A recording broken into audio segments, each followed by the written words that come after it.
My name is Alenka Jelen. I'm a senior lecturer at the Lancashire Business School, University of Central Lancashire.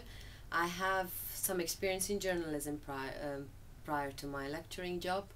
I'm still a British correspondent for Slovenian television, but at the same time I'm a lecturer at this university.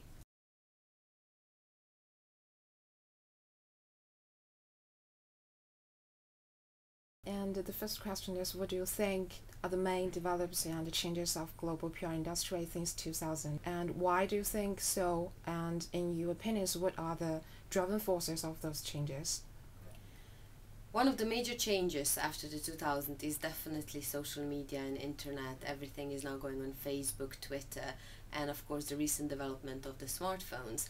A lot of PR professionals nowadays are online 24/7, following Twitter, following Facebook, making sure that their online profile stays on track as well as the offline profile. And it's more and more difficult to control what people are saying about you, what kind of communication is out there. So that became difficult, but at the same time you have to be very proactive and launch your information before anyone else starts tweeting or Facebooking about it. So I would say internet and social media are one major development. The other one is the realization that the Western models don't work anywhere else in the world, and that there are cultural specifics to a lot of countries, from China, Russia, Eastern Europe, and those practices and those cultures are very different to what we can find in the United States, and that's why a lot of theoretical models developed there don't work elsewhere. So there's this realization that we have to start with the culture and then studying PR practice in that particular culture.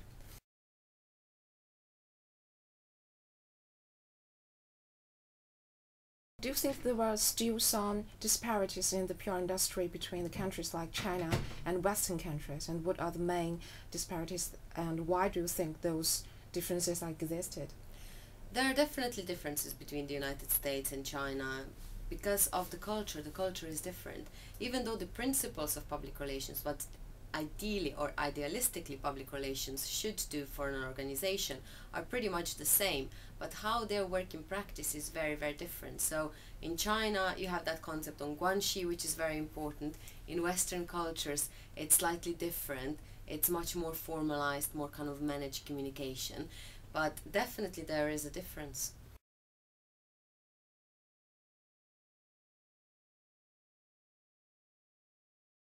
China, especially in some big cities like Beijing and Shanghai, there were more and more international corporations landing in, and accordingly boosting the demands of professional PR and effective business communications. Do you think the PR professionals in the UK or other Western countries could do a great job through understanding more about the development and changes of Chinese business culture and PR industry? The problem with a lot of international agencies was that they underestimated how important culture is in certain countries. So a lot of them had to learn really harsh lessons. Why certain public relations or communication campaigns just didn't work is because they didn't profoundly understand the culture.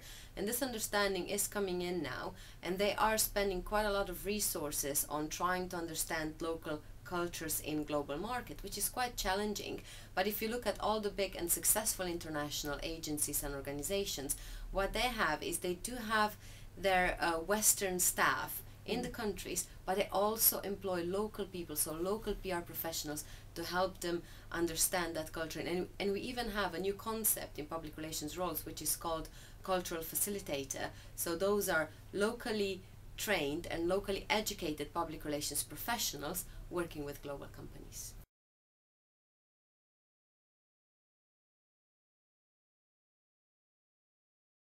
I think because of the culture differences, the PR in China and Western countries will be very different. As a PR lecturer, how do you think of those differences, and does it indicate a good aspect or not?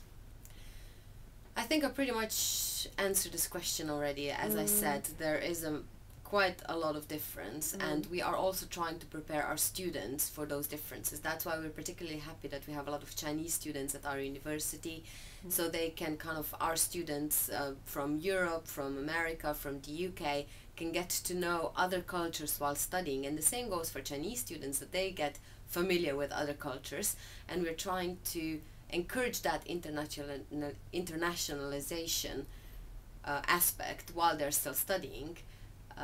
So this is how we're trying to prepare them, how important it is to understand the culture.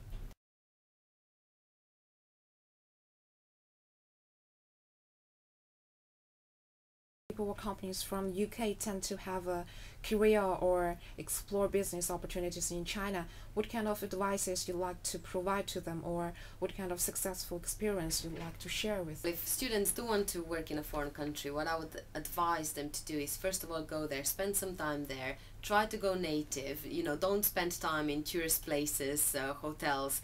Try to interact with local people as much as you can, and ask questions, why things are done differently. So this is how you will start understanding culture. There's only this much you can learn from books. There is a lot of job opportunities coming up in China. A lot of our students are looking into that possibility. We do have futures unit at UCLan, so they do have job lists and career opportunities also, not just in the UK but also overseas. So that would definitely be my advice, to kind of look for that opportunities. We do have a very successful story with one of our students called Sulin, and a few years ago she went to Hong Kong, and she's working now currently she's working there, and she's very happy with her experience. But she did exactly the same thing. She started looking for jobs, applying for them over there, and she got an interview, and now she's very happily working there. Okay, that's very helpful. It's a pleasure to interview you. Thank you. Thank you. Thank you.